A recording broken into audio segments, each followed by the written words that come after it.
Cult ಅಂದ್ರೆ ಒಂದು romantic thrill cinema.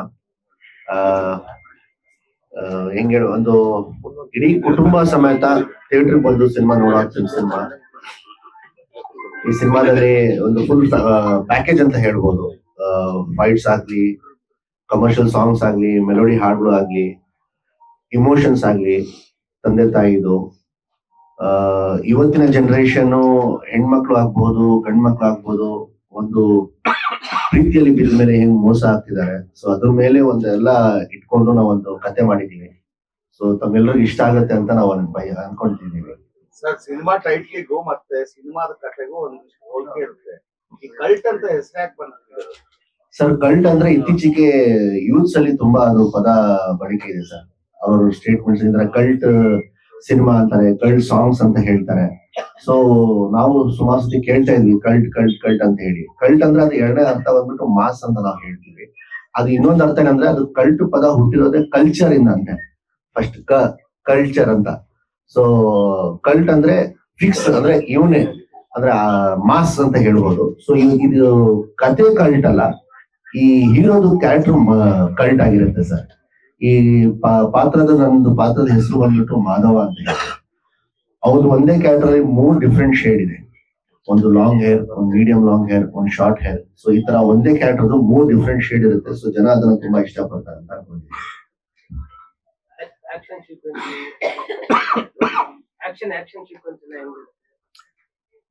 ತುಂಬಾ ಚೆನ್ನಾಗಿ ಮಾಡಿದೀವಿ ಸರ್. ನಮ್ಮ ರವಿ ಮಾಸ್ಟರ್, ರವಿ ವರ್ಮಾ ಅವರು ಕೊರಿಯೋಗ್ರಾಫ್ ಮಾಡಿರೋದು ಫೈಟ್ಸ್.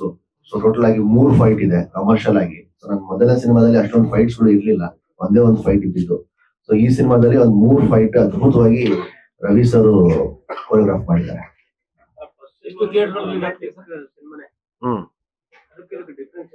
ಅದು romantic thrill cinema sir.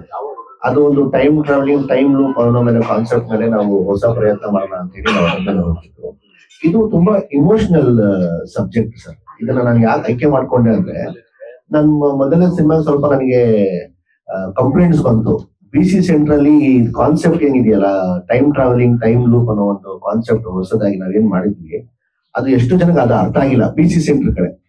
So ಅದಕ್ಕೆ ಈ ಕತೆ ಪ್ರತಿಯೊಬ್ಬರಿಗೂ ಇಷ್ಟ ಆಗ್ಬೇಕು, ತುಂಬಾ ಹತ್ರವಾದಂತ ಕತೆ ಇರಬೇಕು ಅಂತಾನೆ ಹೇಳಿ ಈ ಕತೆ ಈ ಹುಡುಗನ ಮೇಲೆ ಏನ್ ಘಟನೆ ನಡೆಯುತ್ತಲ್ಲ, ಐ ಆಮ್ ಡ್ಯಾಮ್ ಶೋರ್ ಪ್ರತಿಯೊಬ್ಬರು ಜೀವನದಲ್ಲೂ ಆ ಘಟನೆ ನಡೆದಿರುತ್ತೆ ಒಂದು ಪೀರಿಯಡ್ ಟೈಮ್ ಅಲ್ಲಿ.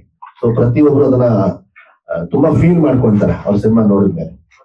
ಮೊದಲನೇ ಸಿನಿಮಾ ಬಂದ ನಂತರ ಎರಡನೇ ಸಿನಿಮಾ ಬರೋದಕ್ಕೆ ಟೈಮ್ ತುಂಬಾ ತಗೊಂಡ್ರೆ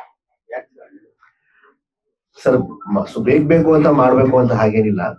3 ವರ್ಷ ಆಯ್ತು. 2023 ನಾವು ಬನಾರಸ್ ರಿಲೀಸ್ ಮಾಡಿದ್ವಿ. ಈಗ 2026 ನಾವು ಇದನ್ನ ರಿಲೀಸ್ ಮಾಡ್ತಾ ಇದೀವಿ. ಹೆಚ್ಚು ಕಡಿಮೆ ಈ ಪ್ರಾಜೆಕ್ಟ್ ಶುರು ಮಾಡಿ 1.5 ವರ್ಷ, ಹೆಚ್ಚು ಕಡಿಮೆ 1 year 8 months ಏನೋ ಅನ್ಕೊಂತೀನಿ ನಾನು. ಟೈಮ್ ತಗೊಂಡು ಏನಕ್ಕೆ ಅಂದ್ರೆ, ಒಂದು ಒಳ್ಳೆ ಕತೆ ಬೇಕು, ಒಂದು ಒಳ್ಳೆ ಡೈರೆಕ್ಟರ್ ಬೇಕು ಅಂದ್ರೆ ನಮ್ಮ ಇಂಡಸ್ಟ್ರಿ ನಿಮ್ಗೆ ಎಲ್ರಿಗೂ ಗೊತ್ತು ಹಾಗೆ ತುಂಬಾ ಚಿಕ್ಕ ಇಂಡಸ್ಟ್ರಿ. ಡೈರೆಕ್ಟರ್ಸ್ಗಳು ಕಮ್ಮಿ, ರೈಟರ್ಸ್ಗಳು ಕಮ್ಮಿ. ಒಳ್ಳೆ ಕತೆನ ಆಯ್ಕೆ ಮಾಡ್ಕೊಬೇಕು. ಯಾಕಂದ್ರೆ ತಮ್ಮೆಲ್ರಿಗೂ ಗೊತ್ತು ಹಾಗೆ ಸರ್. 2 ನಿಮಿಷ ನಾನು ಮಾತಾಡ್ಬಿಡ್ತೀನಿ, ಅಲ್ಲಿ ಹಿಂದೆ ಯಾರು ಮಾತಾಡ್ಬಿಡಿ, ಪಾಪ ಅವ್ರು ಯಾರು ಕೇಳಿಸಲ್ಲ. ಈಗ ತಮ್ಮೆಲ್ಲರೂ ಗೊತ್ತು ಹಾಗೆ ಕನ್ನಡ ಇಂಡಸ್ಟ್ರಿ ಯಾವ ಪರಿಸ್ಥಿತಿ ಇದೆ ಅಂತ ತಮ್ಗೆಲ್ರಿಗೂ ಗೊತ್ತು. ಜನ ಥಿಯೇಟರ್ಗೆ ಬರ್ತಾ ಇಲ್ಲ, ಒಳ್ಳೆ ಕತೆಗಳು ಆಯ್ಕೆ ಮಾಡ್ಕೊಳ್ತಾ ಇಲ್ಲ. ಸೊ ಒಂದು ಒಳ್ಳೆ ಕತೆ ಹುಟ್ಟಬೇಕು, ಒಂದು ಒಳ್ಳೆ ಡೈರೆಕ್ಟರ್ ಜೊತೆ ಕಾಂಬಿನೇಷನ್ ಸಿನಿಮಾ ಮಾಡ್ಬೇಕು ಅಂದ್ರೆ ಅದಕ್ಕೆ ಸ್ವಲ್ಪ ಟೈಮ್ ತಗೊಂಡು ಸರ್ ಅಷ್ಟೇ. ಅನಿಲ್ ಕುಮಾರ್ ಅವ್ರದ್ದು ಸರ್, ನಮ್ಮ ಡೈರೆಕ್ಟರ್ ಅವ್ರದ್ದು ಕತೆ.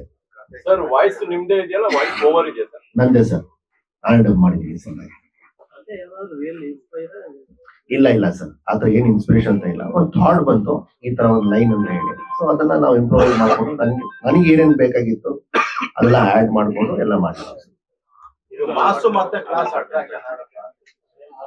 ಮಾಸ್ ಎಲಿಮೆಂಟ್ಸ್ ಒಂದಷ್ಟು ಇಟ್ಟಿದೀವಿ ಸರ್. ಸ್ವಲ್ಪ ನಾನು ಮಾಸ್ ನ ಅವಾಯ್ಡ್ ಮಾಡ್ತೀನಿ, ಏನಕ್ಕೆ ನನ್ನ ಪರ್ಸನಾಲಿಟಿ ಹೊಡೆದ್ರೆ ಮಾಸ್ ಹಂಗ ಅನ್ಸಲ್ಲ. ನಾನು ಇದೆ ಒಂದಷ್ಟು ಇವತ್ತಿನ ಯೂತ್ಸ್ಗೆ ಅಟ್ರಾಕ್ಟ್ ಏನೇನ್ ಮಾಡ್ಬೇಕು ಅದನ್ನೆಲ್ಲ ಅಂಶಗಳು ತಲೆಯಲ್ಲಿ ಇಟ್ಕೊಂಡು ನಾವು ಸಿನಿಮಾ ಮಾಡಿರೋದು. ಸೊ ಮಾಸ್ ಇರುತ್ತೆ, ಕ್ಲಾಸ್ ಇರುತ್ತೆ.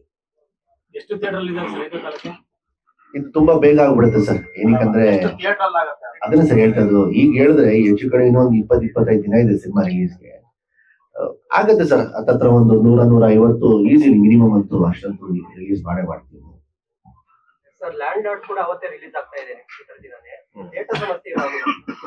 ನನ್ನ ಪ್ರಕಾರ ಏನು ಆಗಲ್ಲ ಅನ್ಕೊಂತೀನಿ ಸರ್. ಈಗಂದ್ರೆ ಇದೇ ಡಿಸೆಂಬರ್ 25ನೇ ತಾರೀಕಿಗೆ 45 ಬರ್ತಿದೆ, ಮಾರ್ಕು ಬರ್ತಾ ಇದೆ.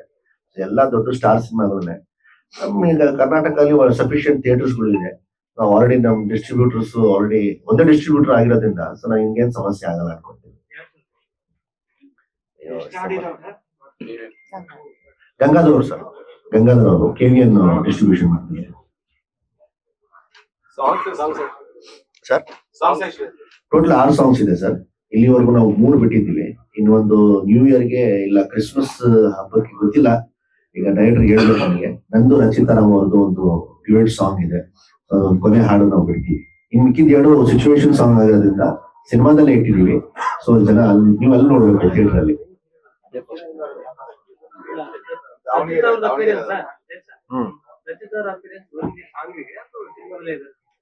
ಅವ್ರು ಮೇನ್ ಲೀಡ್ ಸರ್ ಸಿನಿಮಾಗೆ.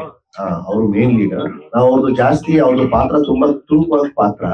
ಸೊ ಜಾಸ್ತಿ ನಾವು ಡಿಸ್ಕ್ಲೋಸ್ ಮಾಡೋದು ಬೇಡ ಅಂತ ಹೇಳಿ ನಾವು ಜಾಸ್ತಿ ಅವ್ರದ್ದು ಎಲ್ಲೂ ಇದು ಬಿಡ್ತಾ ಇಲ್ಲ ಕಂಟೆಂಟ್. ಸೊ ಇದೊಂದು ಹಾಡು ಬಿಡ್ಲೇಬೇಕು. ಸೊ ಅದನ್ನ ನೋಡೋಣ ಸರ್, ಈಗ ಎಷ್ಟು ಬೇಗ ಆಗುತ್ತೋ ಅಷ್ಟು ಬೇಗ ರಿಲೀಸ್ ಮಾಡ್ತೀವಿ.